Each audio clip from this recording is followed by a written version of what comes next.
So we're on our way into Agbogbloshi, which is the largest dump site for electronic waste in the world. And the area is so high in crime and pollution that it's nicknamed Sodom and Gomorrah. So I can't imagine what could possibly go wrong.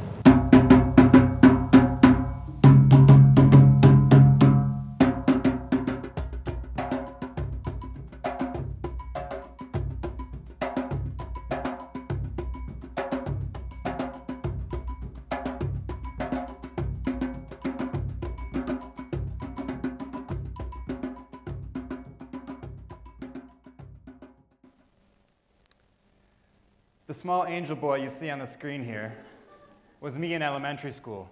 When I was that age, I wrote a paper about what I wanted to be when I grew up. And my response was that I wanted to be a cameraman. And my reasoning was because when you see a film of somebody jumping out of a plane, that means that the cameraman gets to jump out of a plane too. Once I was in high school, I wanted to be a mascot for about a week. After that, I still wanted to be a filmmaker, but my reasoning had changed. I knew that I wanted to affect the world in a positive way, and I figured that my generation's attention spans were getting smaller and smaller, and the best way for me to accomplish that, for me, was through film. I think film can be an incredibly powerful tool for social change when used in the right way. Once I was done with school, I worked for an organization called Outward Bound. And for those of you who aren't familiar, it's an amazing organization. They're a national outdoor leadership school. And I wanted to talk about Outward Bound briefly for two reasons. One, it was a great opportunity, A, to learn the skills that, of shooting and editing in extremely remote places. And B, it was an experience that pushed you to your comfort zone, both physically and emotionally. So, while we're mountaineering or dog sledding or sea kayaking or whatever it was, it would also challenge you to communicate in the best way possible, to become a leader, and for that reason, it really grew your bravery. And I know what you may be thinking, that I'm full of crap and that I'm making stuff up, but I have pictures to prove that I was there. It was my past life with dreadlocks. So years later, I found myself in Los Angeles, and I found a job at a place called Good Magazine, which was really a great fit for me. Good situated themselves at the intersection of corporate partnerships and social responsibility, social engagement, which was an intersection where I wanted to loiter a lot. And while I was at Good, we worked with some big brands, FedEx, Starbucks, GE, Ben & Jerry's, and the Apollo Group, which is University of Phoenix, among others. And it was just a great opportunity to work with these big brands and to meet their marketing and advertising needs, while at the same time, the projects we were working on weren't the flashy ads that you typically see on TV. It's more about their corporate social responsibility, their philanthropic efforts, the other nonprofits that they just support. So for me, it was a great opportunity to take these corporate partners and to find a project that really benefits everybody. It benefits their marketing needs, the communities and the people involved, and the brands as well. So I started thinking during my time at Good about advertising in general. $180 billion was spent last year on advertising in the US alone, and that's just a staggering number. So I'm not going to stand up here and say that every company and every brand needs to completely throw away their marketing plan, start from scratch, and start making documentaries that help the world. That would be nice, but it's not realistic. But I will say that there are ways to finagle, positive stories and projects that actually help communities and help people into marketing plans. So what's the alternative to, if you think about the typical TV commercials, especially, it's a 30 or 60-second block of media that's sandwiched in between two blocks of a show that you're actually enjoying watching. So by its very definition, it's like being force-fed a message. And for me, I just fast-forward through them. I think that's pretty boring most of the time. They can be great, but most of the time. So what's the alternative? It's clever, socially conscious advertising. And it just means that there's great ways to tell great stories that are happening all around us all the time. And I'll give you a good example. During my time at Good, we worked with The Gap. And when you think about Gap's advertising especially, it's bright colors in a white room with sometimes flashy celebrities, some dancing. And you probably don't think about the women who work in their garment factories.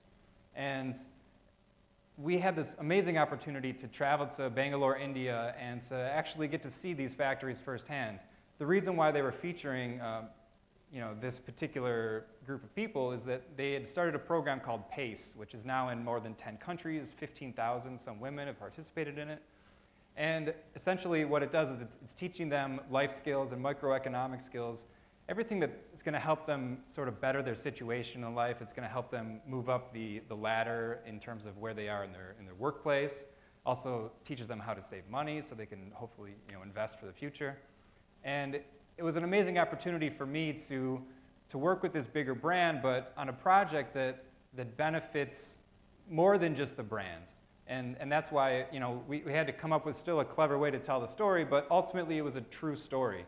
So often in marketing, you spend so much time and money trying to come up with these false narratives, these fake stories, which also can be great, but a lot of times if you're just willing to pay attention to the things around you, the stories are there. There's inspiring stories every day.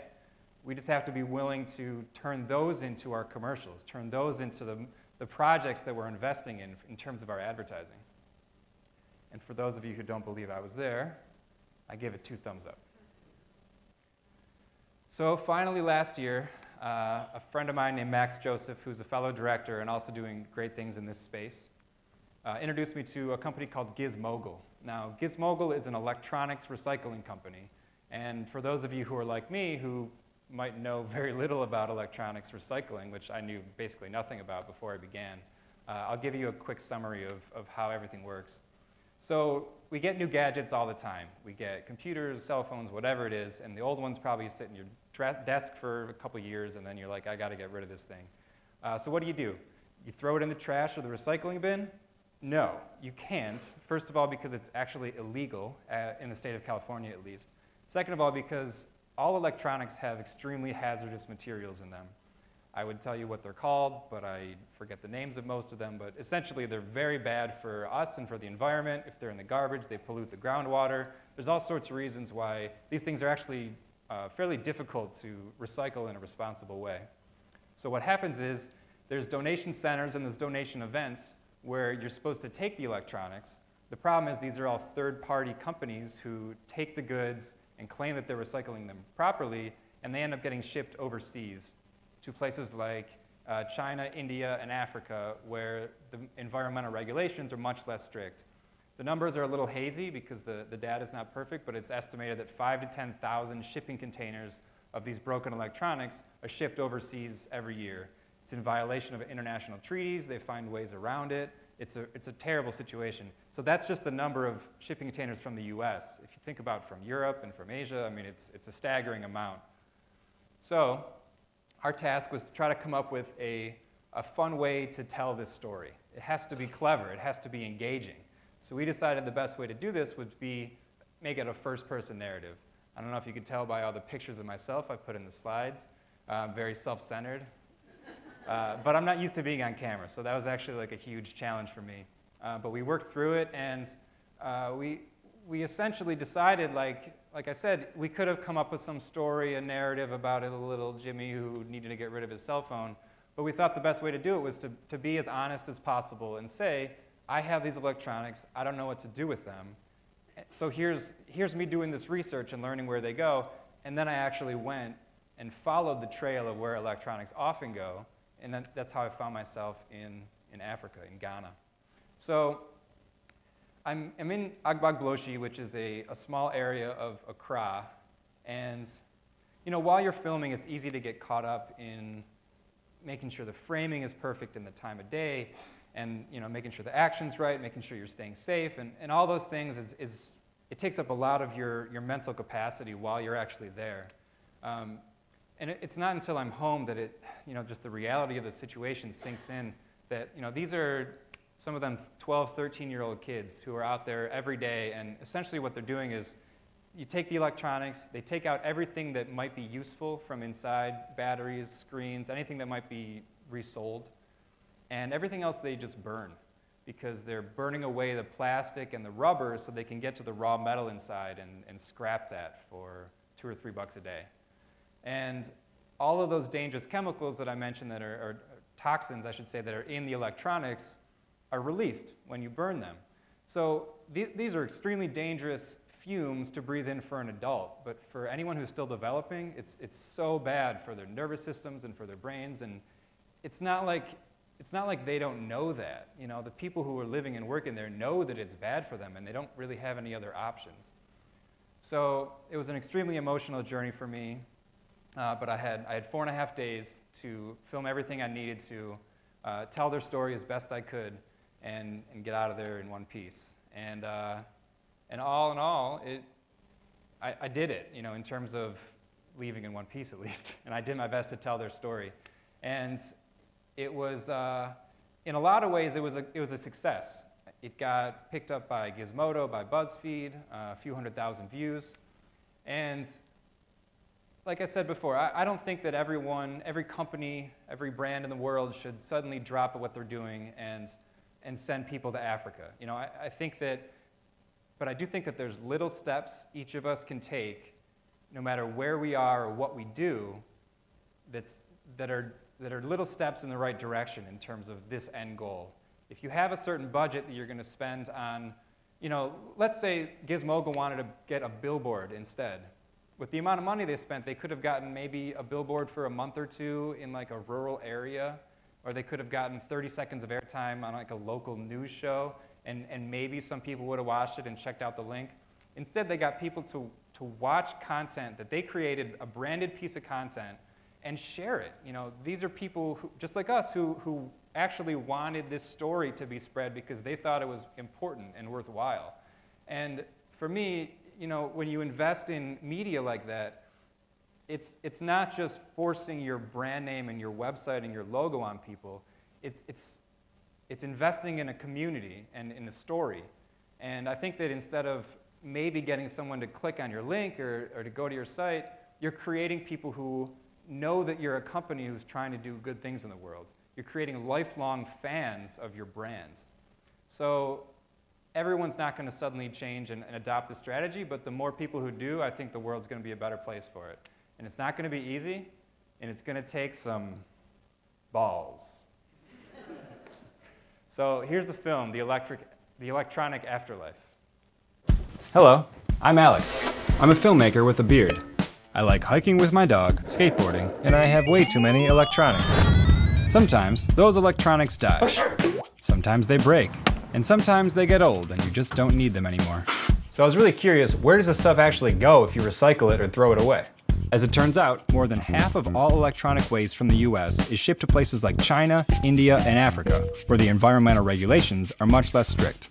Much of our e-waste ends up at Agbogbloshie in Ghana. So I thought I'd do everyone a favor and bring it there myself. So, I bought a ticket to Africa, applied for a visa, got some shots, brought a skateboard that's only big enough for 1 foot, packed my bags, kissed my girlfriend goodbye, took my electronics through security, arrived in Ghana, ate a weird meal, and finally met up with my friend Kwame. Hello, I'm Kwame. Then we met up with Kwame's friend Kochoko, a rapper who lives in Agbogbloshie. He agreed to show me around, and in exchange, I agreed to shoot a music video for him.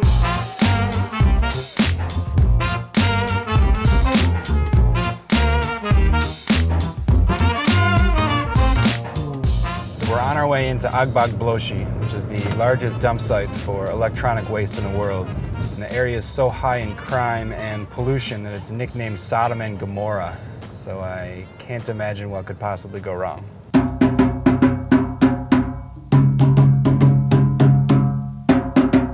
Arriving at the market was unreal. I don't know if it was the jet lag, the constant smell of burnt rubber, or the 100% humidity, but I really felt like I was on another planet. This is Ghana, West Africa, where most of the products that you know more using in your various homes are brought. And when it gets here, they take some of them and they sell it, and the rest, they burn it. And the burning brings out some pollutants which affects the nozzle and the hearts of the people living around. The teenagers that work here burn the rubber and plastic in order to scrap the raw metals inside. They work long hours in extremely hazardous conditions for just a few dollars per day. The people living here are poor. We don't have any other way of surviving. The average life expectancy here is only 25 years old. Lots of these guys have no money and have no place to sleep, you know, so it's just a matter of life they have to survive, you know. So human beings will do anything to survive. The next day, I brought my gadgets down to the dump site. Obviously, I just brought my electronics here as an example, but it's to prove a point that if you don't discard your electronics in a responsible way, there's a lot of places just like this where they end up. Young people are breathing in toxic fumes every day. Workers here regularly inhale lead, cadmium, dioxins, and several other chemicals that I can't even pronounce. And the smoke just starts here, but as you can see, there's no real separation between this burn area and the places where people live and work. This shouldn't be a dumping place for such e-waste, you know. There should be a better way to do it. I mean, I think you guys are smart, you know. There's a better way to do it. So.